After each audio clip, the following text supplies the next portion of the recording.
Hi, I'm your host, Dr. Lori, and welcome to Universally Unique, exploring the neurodiverse world of the extraordinary. This podcast fosters curiosity and understanding about neurodiversity while empowering individuals with tools for acceptance and inclusion in classrooms, the workplace, and communities.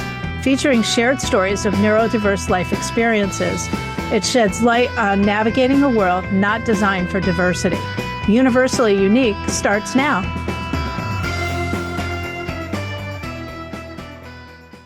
Hi, welcome to Universally Unique. I'm Dr. Lori Noto, and my guest today is Dr. Andrew Deacon. And before we get started with Dr. Deacon, we're going to take a few minutes to take a couple of breaths. We'll do 3 box breaths.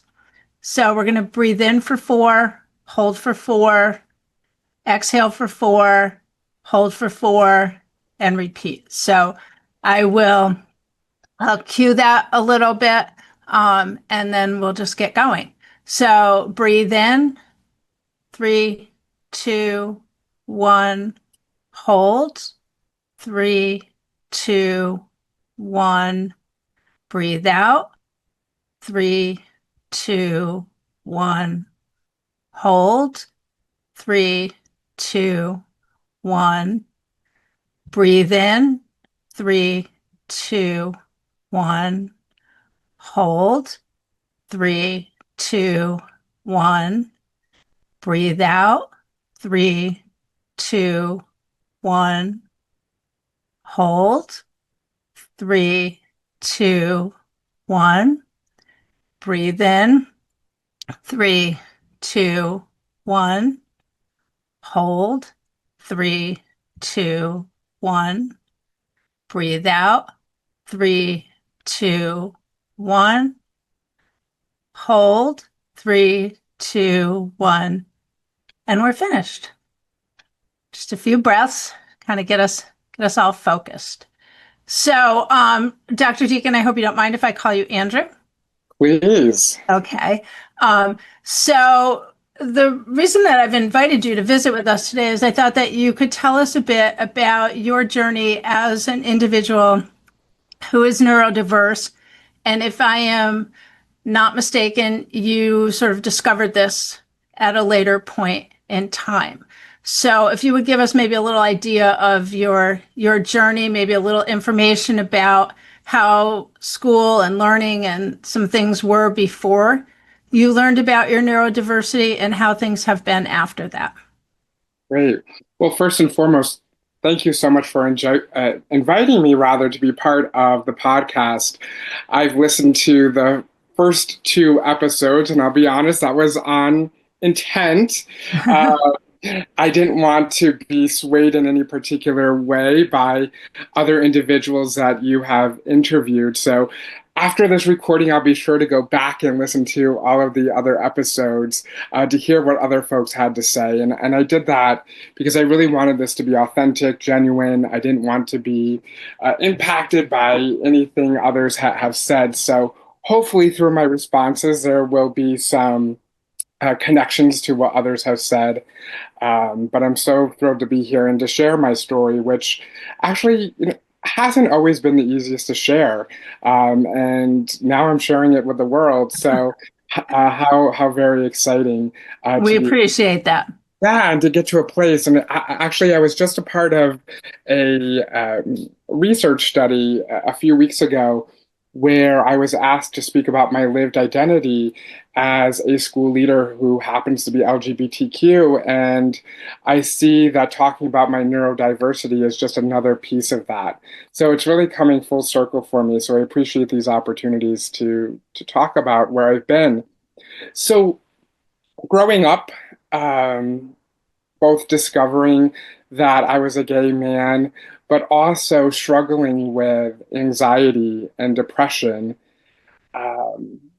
both because I had inherited that from, I will say, both of my parents, one of them having the diagnosis, one of them I highly suspect also suffers from an anxiety disorder, particularly social anxiety.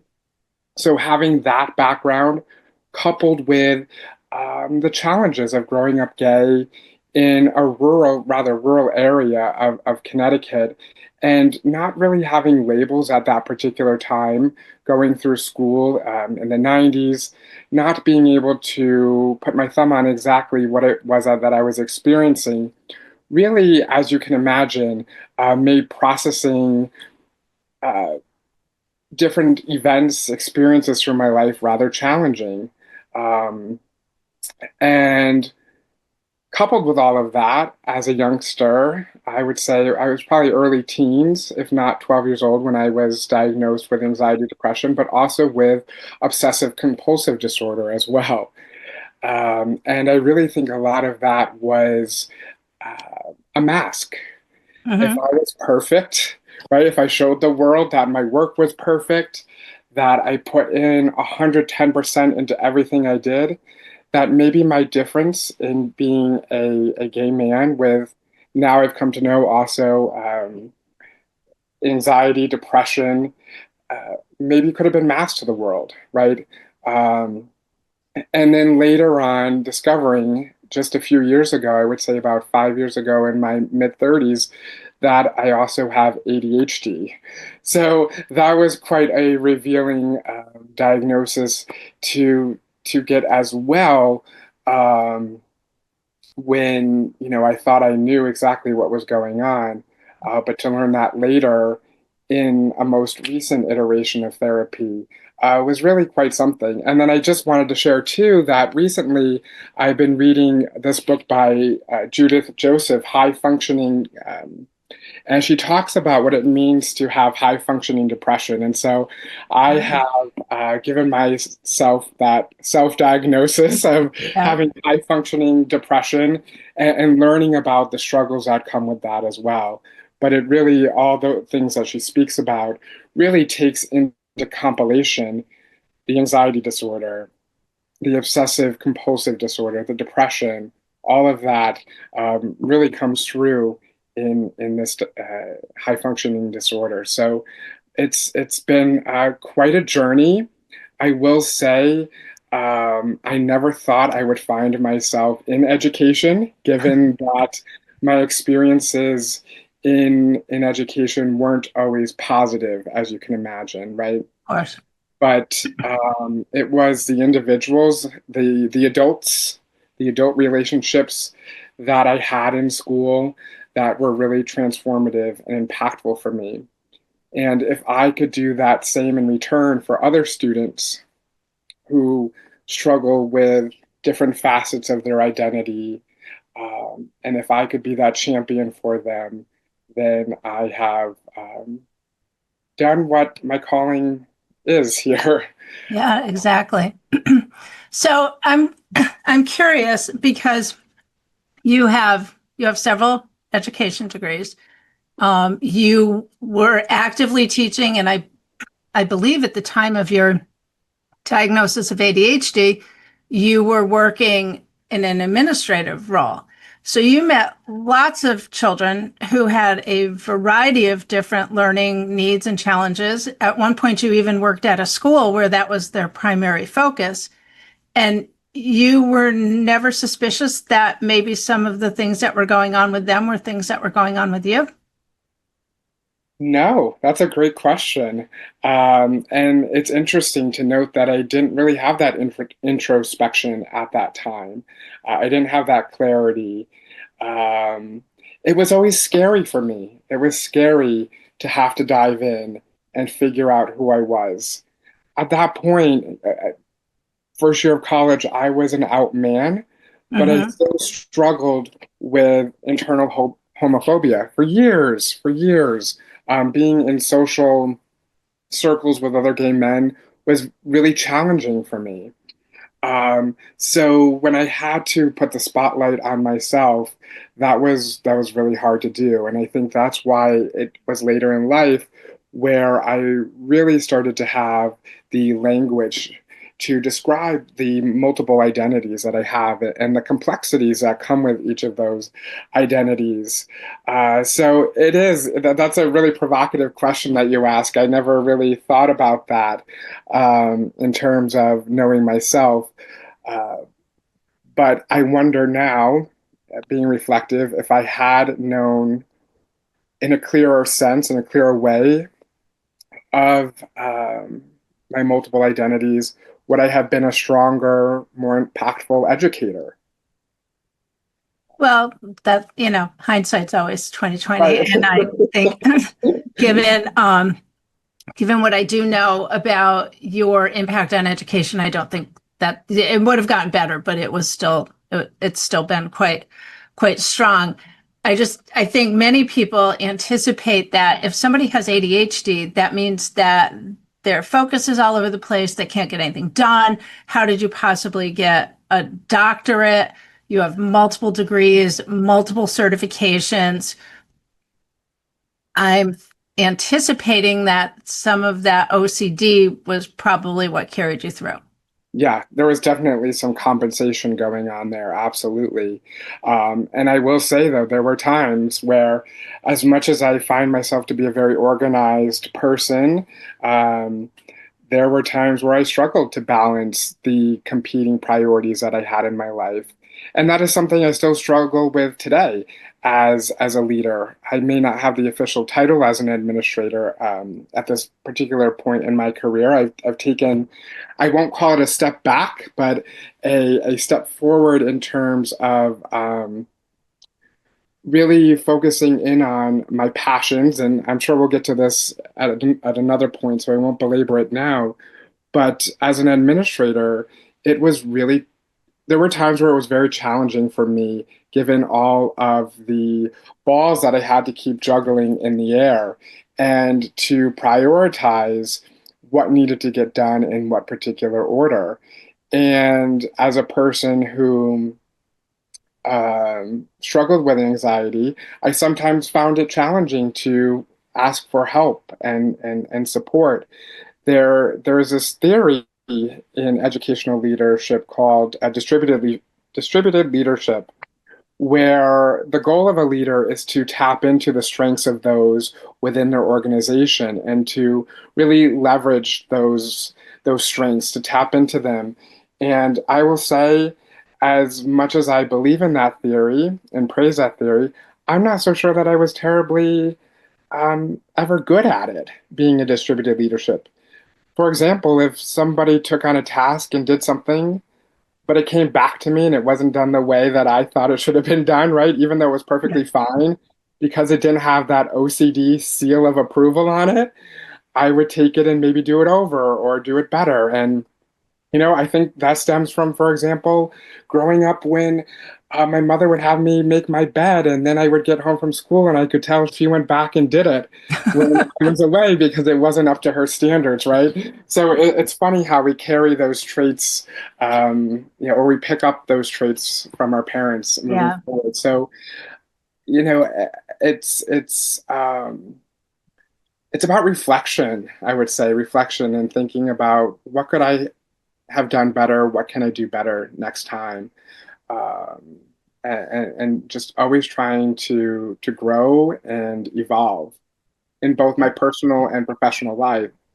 Which there's a whole nother story we can get into, right? Yeah. In Well, we'll terms of, have another session for that yeah, part. right, Um, yeah. that one's a long one.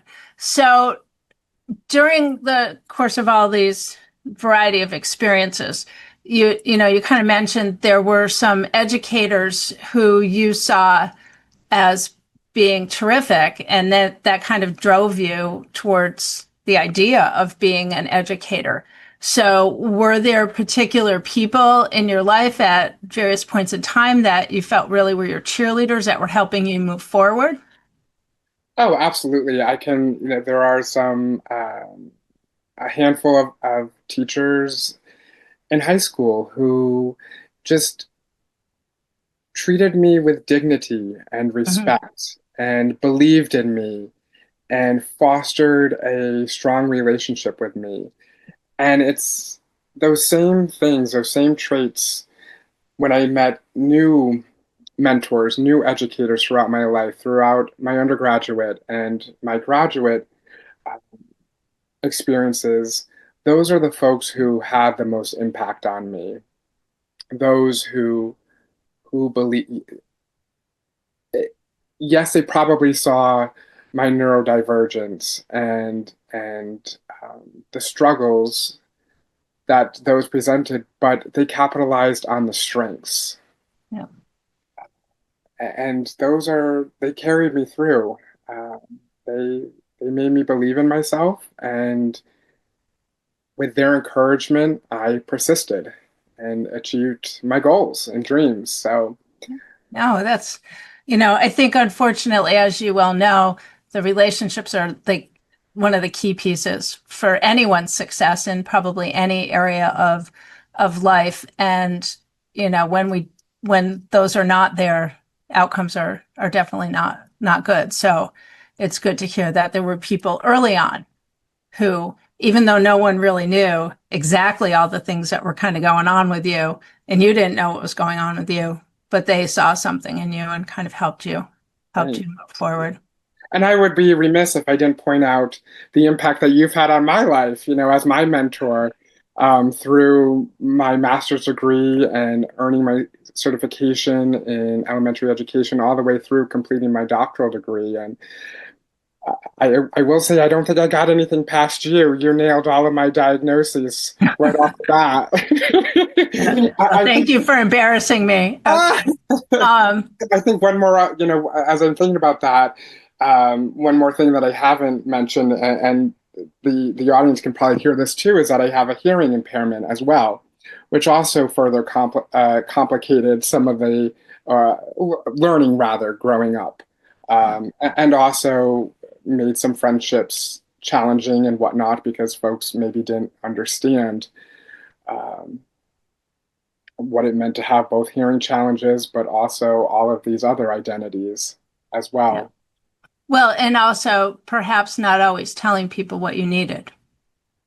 Never, right? And that's the OCD side of me is that I can't tell folks what I needed. And I'll be honest, I don't think I knew what I needed. I didn't grow up in a time where um, advocacy was necessarily a thing.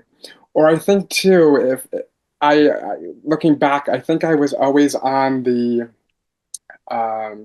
like the cusp of maybe needing some services, but Yeah. I think I overcompensated just enough that I never received any services. So, for example, I struggled in reading all throughout, all the way up through college. Reading was never my thing. It's quite fascinating to see that that's actually where my career landed me. And I think that's a reason why, because reading was such a challenge for me growing up, and it wasn't an activity that brought me any joy, that I wanted to become a stark advocate for kids who struggle in learning to read as well. Um, Well, and I think you present a good example of somebody who's moved past that, who now reads voraciously. I mean, you read lots of books, probably many of them are professionally oriented, but you're always in the middle of a book somewhere. yeah. Um, And I will, if I may just add one little quick point, the piece about advocacy, where I really learned about that was in my first position where I was working at a private organization designed for students with learning differences. And it was through being a teacher there that I got to learn what it meant to equip students with the tools to advocate. So I wish I had those when I was growing up. So I'm glad to see how much we have advanced in this field, mhm. and we are now working.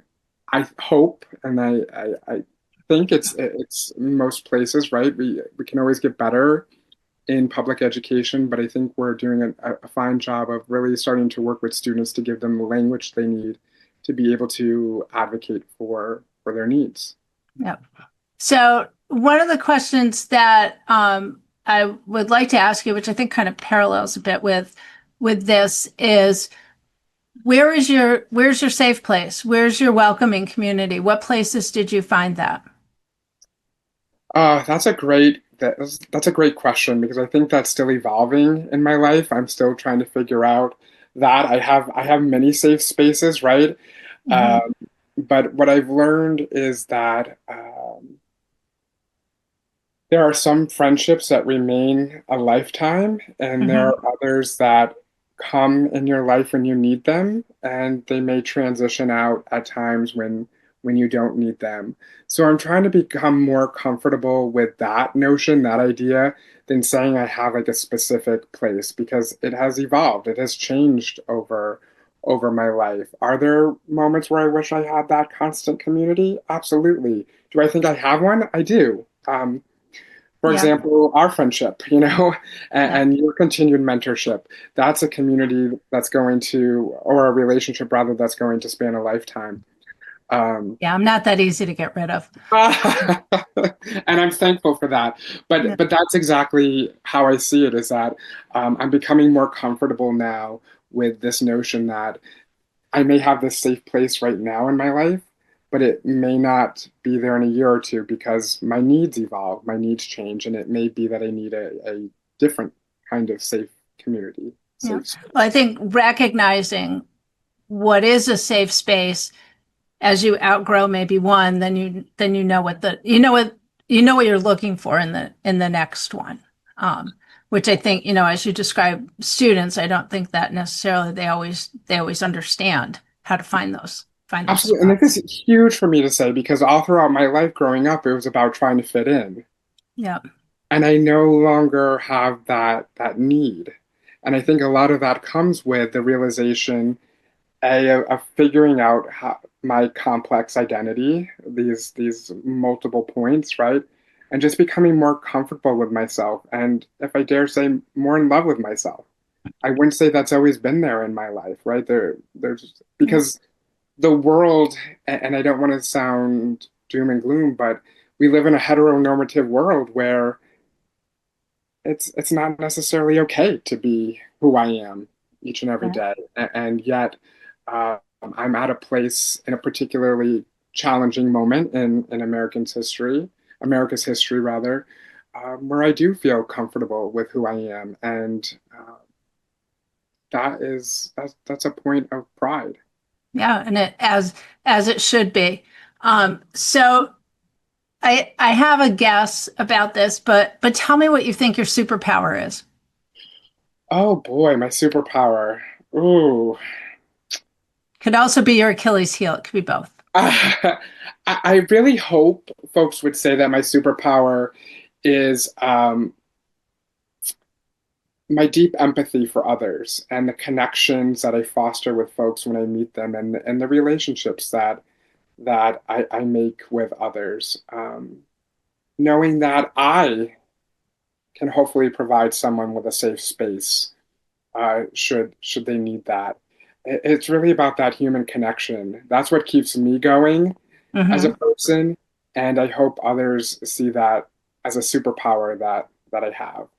Yeah, and a critical one. I mean, we know over and over and over again, and I think the book that you showed us earlier on high functioning depression talks a great deal about relationships and building relationships, and we need to help all of our individuals in our lives build those things, and most especially our students who are neurodiverse. Okay, Um, so here's the OCD part of me. I have to know, did I get the answer correct? Was that the superpower you were thinking, or something different? there was no correct answer. See, and that's a part of me. I live in this, that's always been hard for me too. I've always been, is it right or wrong, right? Yeah, And and knowing sometimes that, it's neither. Sometimes what it is what you think it is at that point. I bet if I asked you that question at a different point in time, you'd have a different answer. absolutely. Yeah. So tell me, what ways you have learned to honor yourself and your uniqueness. Hmm. So I would say one thing is so trying to get more in tune with myself, right? Some may some of us may label that as being spiritual, um, but really having that inner dialogue with myself, um, to be able to keep reflecting, thinking about where are my areas of strength, but also my opportunities for growth. and Mm-hmm. always thinking about that to keep myself going. Can you share that question with me again, just to make sure I... How do you honor yourself and your uniqueness? Yeah, and I would say the other piece would be not ashamed of showing who I am to the world. I never would have in my 20s thought of attending a pride event. And now I will go with rainbow flags all over me and whatnot, and just celebrating who I am and the various communities that I belong to, and not being ashamed for it. Uh, Yeah. Well, which, I think authenticity is so critical, and I think many individuals who are neurodiverse spend a lot of time, like you did at different points in time, trying to act like the situation they were in was a perfectly comfortable one and it was working just fine for them. And they masked all of that, and then they carry that and maybe get home and sort of collapse because they've used so much energy it's to do that. exhausting. Absolutely, yeah. And there's nothing more that brings there. There are many things that bring me joy in life, but one thing, for example, I was coming home from New York yesterday on the train, and there was an individual wearing a shirt that said, "It's cool to be me. I'm neurodiverse," and it just brings such joy, right? Because there is now we're seeing comfort and acceptance. Um, in the world around neurodiversity, which is so affirming, and just I can't be any more excited to see Yeah. folks being honored and Yeah, honored. no, and I think it's wonderful that people are starting to say, this is who I am. Yeah, This is who I am. This is how I operate. These are the things that I need you to do or not do. I think one of the things that you finally learned to do was to tell people where to stand or to sit so that you could hear them better, which I know from what you were saying earlier, you were not telling teachers that I need to sit in a certain spot in the room because I can't hear you if I'm over here. And it doesn't seem like a really big deal, but it obviously was because you didn't do it for a long time. oh, absolutely, it's a huge deal. Yeah. Huge. And now, even going to dinner with friends, I'm okay now saying, may I sit at this seat?" Yep. Yeah. Or And it's modeling. It's modeling for everyone else. So, unfortunately, we are out of time, which always goes by so fast. And I really appreciate the fact that you were willing to take your time to come and to visit with us. And perhaps we'll delve into something in the future. We'll think about maybe coordinating a topic or something. Maybe you and I can talk education of folks that are neurodiverse within a K to 12 environment at some future point in time. But thank you very much for taking the time to spend with me. And I hope that you enjoy the rest of your day. Thank you so much. I appreciate being here and having the opportunity to share a little bit of my story with you. And thank you for creating this podcast and making this available to the world, because I know there's going to be a listener out there who this is just going to totally transform their life. So thank you. That is our hope. That is our hope. So, all right. Well, thank you. And everyone have a good rest of your day.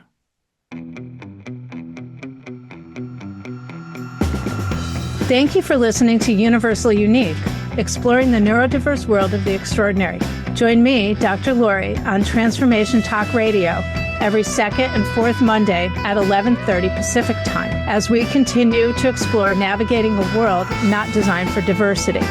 For advocacy and support for individuals with disabilities, let's connect. Learn more about consulting and life coaching at notoholisticconsulting.com.